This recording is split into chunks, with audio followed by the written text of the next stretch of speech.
कंजूस। उसने सुना कि पड़ोस के गांव में एक और भी बड़ा कंजूस है, और लोगों ने कहा कि तुम तो उसके आगे कुछ भी नहीं। दिल को बड़ी चोट लगी, अहंकार को बड़ा धक्का लगा। जब धीरे धीरे पड़ोस के गांव के कंजूस की ख्याति बहुत दूर दूर तक फैलने लगी, तो इस कंजूस ने सोचा कि मैं भी जाकर मिलूं, दर्शन करूं, देखूं कि ऐसा क्या है जो उसकी महानता की इतनी चर्चा हो रही और मेरी कोई चर्चा नहीं। सो उसने एक कागज लिया, उस कागज के ऊपर 2 स्वस्थ सुंदर खरगोशों के चित्र बनाए और उस चित्र को एक डलिया में लेकर पड़ोस के गांव में रवाना हो गए। पहुंचा, उस गांव जाकर दस्तक दी द्वार पर। द्वार खुला, कंजूस का बेटा बाहर आया। उसने पूछा कि फला सज्जन कहाँ है? मैं उनसे मिलने आया हूं। बेटे ने कहा वे तो अभी बाहर गए हैं और 2-3 दिन तक शायद ही वापस आए, लेकिन मैं हूं उनका बेटा, कहें क्या सेवा करूं?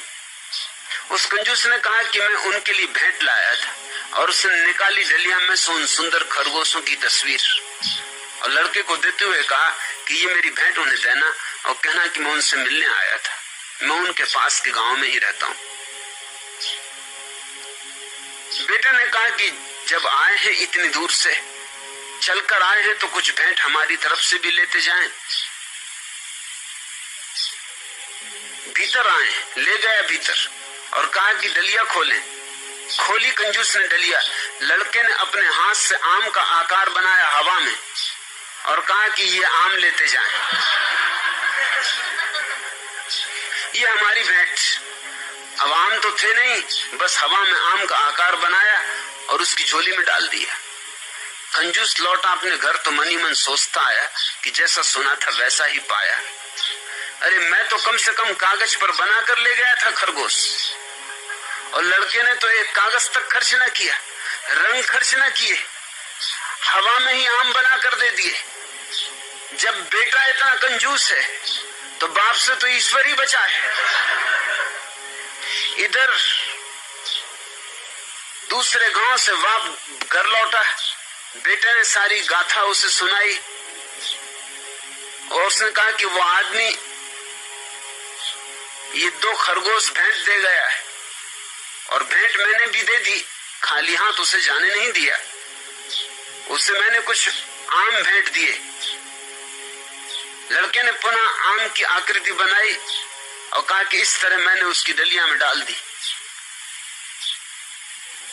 बाप ने देखा तो जोर से एक चांटा अपने बेटे को मारा और कहा कि अरे उल्लू के पट्टे, जब मैं घर नहीं होता तब तू कुछ ना कुछ गड़बड़ करता ही है। अरे नालायक, आखिर इतने बड़े बड़े आम देने की क्या जरूरत? अरे देने ही थे तो छोटे छोटे भी दे सकता था। तू तो मुझे लुटवा के रहेगा एक दिन।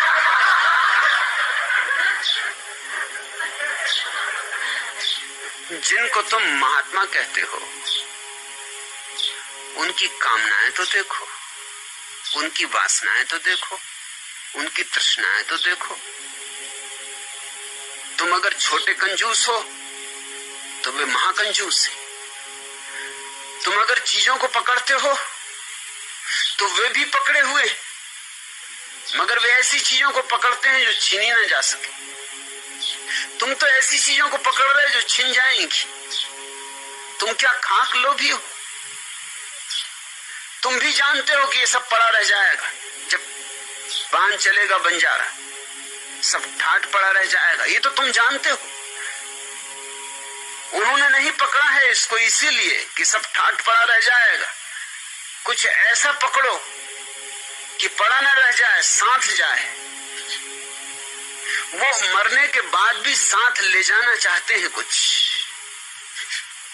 तुम क्षण भंगुर पर अपनी आशाएं टिकाए हो, वो शाश्वत पर अपनी आशाएं टिकाए। भेद कहाँ है? मैं इनको महात्मा नहीं कहता हूं, ये महासांसारिक। मैं तो महात्मा उसे कहता हूं जिसने ये सत्य समझा कि मैं अलग हूं ही नहीं, इसलिए मेरी क्या आकांक्षा। न धन में उसका भरोसा है, न पद में उसका भरोसा है, न कल्प वृक्षों में, न स्वर्गों में।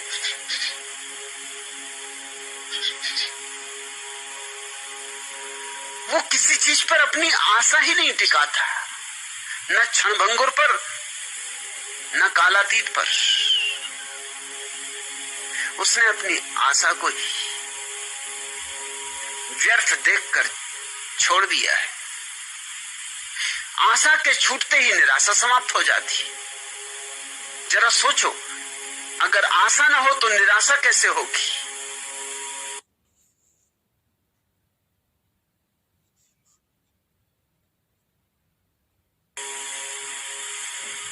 अगर तुम्हारे मन में आशा ही नहीं है तो तुम कैसे हताश होगे? असंभव। आशा गई तो निराशा गई, सफलता गई तो असफलता गई।